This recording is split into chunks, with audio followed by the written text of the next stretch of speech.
புதிய ஜனநாயக முன்னணியின் ஜனாதிபதி வேட்பாளர் மைத்ரிபால சிறிசேனவுக்கு ஆதரவு தெரிவிப்பதற்கு ஐக்கிய மக்கள் சுதந்திர கூட்டமைப்பின் பிரதேச அரசியல்வாதிகள் சிலர் இன்று ஒன்றிணைந்துள்ளனர். ஐக்கிய மக்கள் சுதந்திர கூட்டமைப்பின் அத்தனகல பிரதேச சபை உறுப்பினர் இந்திக ராஜபக்ச மற்றும் மீரிகம பிரதேச சபையின் ஐக்கிய மக்கள் சுதந்திர கூட்டமைப்பின் உறுப்பினர் சோமரத்ன ஜே நெத்தி ஆகியோர் முன்னாள் ஜனாதிபதியை சந்தித்து தமது தீர்மானத்தை அறிவித்துள்ளனர்.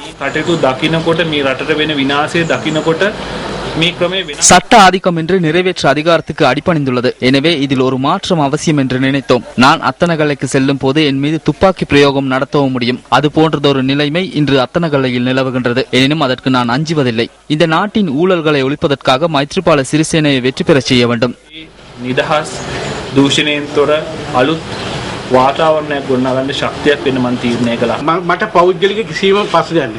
எனக்கு தனிப்பட்ட முறையில் எவ்வித பிரச்சனையும் இல்லை. தற்போது இடம்பெறுகின்ற ஊழல்களுக்கு எதிராகவே இந்த இடத்திற்கு வந்தோம். எவராவது ஊழல் மோசடிகளில் ஈடுபடுவார்களாயின் நாம் அதற்கு எதிராக போராடுவோம். பேபிக்களின் நிர்வாகத்தின் கீழ் அடிபணிந்திருப்பதற்கு அல்லது அவர்களை அரசராக்கும் சமூகம் ஒன்றை காண நான் விரும்பவில்லை. சிலாபத்தில் பிறக்கும் குழந்தைகளுக்கும் ஜனாதிபதியாகும் வாய்ப்பு கிடைக்க வேண்டும் என்பதே எமது எதிர்பார்ப்பு.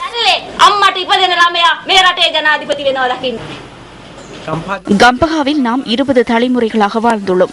ஸ்ரீலங்கா சுதந்திர கட்சியின் தாயகம் அத்தனகல என்பதனை கூற வேண்டும். நாம் எதனை ஆரம்பித்தாலும் அதில் தவறு ஏற்படாது.